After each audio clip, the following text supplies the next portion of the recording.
Zeus'un o kaleyi yıllardır neden kaybetmediğini biliyor musunuz? Çünkü karşısına hiç Barkos çıkmadı. Demirci Barkos. Loki'nin adamları Barkos'un mekanına gelerek efendilerinin kendisini beklediğini söyledi. Barkos, Loki'nin saray koridorlarında ilerlerken yüreğindeki ihtişam da onu takip ediyordu. Loki ise şarabını yudumlarken Barkos'u hayranlıkla süzüyordu. Aziz dostum Barkos, seni burada görmek ne güzel. Barkos fazla konuşmazdı. Buraya neden çağrıldım?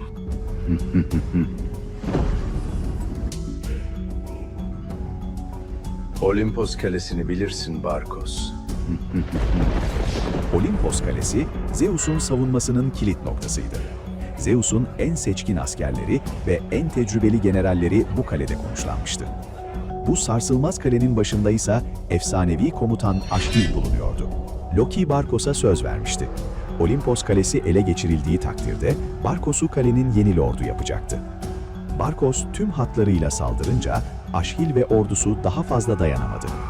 Olimpos Kalesi ele geçirilip komutan Aşkil esir alındı. Barkos artık Olimpos'un yeni lorduydu.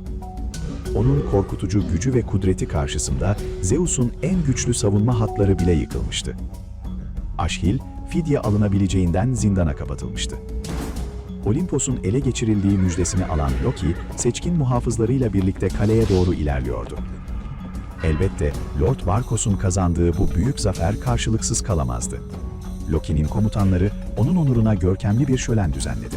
Şehrin en güzel dansözleri, en seçkin içkileri ve en görkemli sofraları Barkos'u onurlandırmak için hazırlanmıştı. Ancak tüm bunlar Barkos için kurulmuş bir tuzaktı. Barkos kendine gelmeye çalışırken gözlerini Olimpos'un karanlık zindanlarında açmıştı. İçkisine Loki'nin casusları tarafından uyuşturucu bir madde katılmıştı.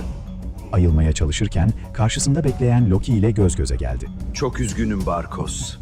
Böyle olmasını istemezdim. Loki, Barkos'u kandırıp zindana attırmakla yetinmemiş, bir de onunla alay ediyordu.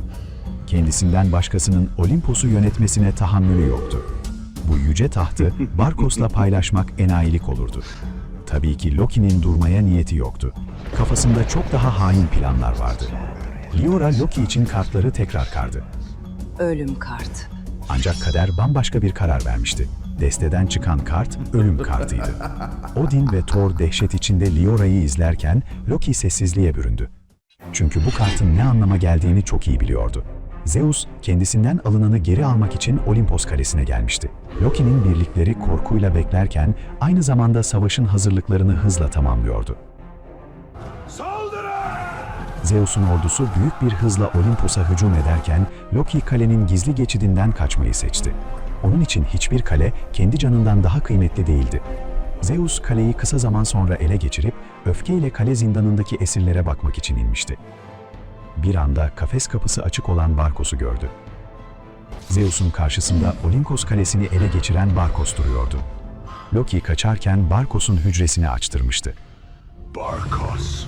Çünkü Barkos ne kadar Zeus askeri öldürürse Loki o kadar kazanç sağlayacaktı. Barkos direnmek yerine Zeus'a teslim olmayı seçti. Çünkü Loki'den alması gereken bir intikam vardı.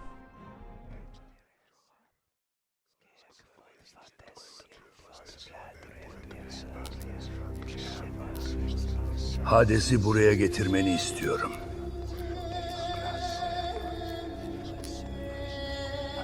Isis Kalesi'ne Ölüler kitabını almaya gelen Hades, Cyclops karşısında yenilip ölümünü kabullenmişti.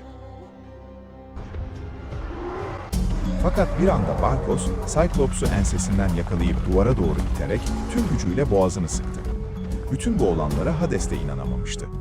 Hades benimle geliyor. Barkos'un gücü Cyclops'a fazlasıyla yetiyordu.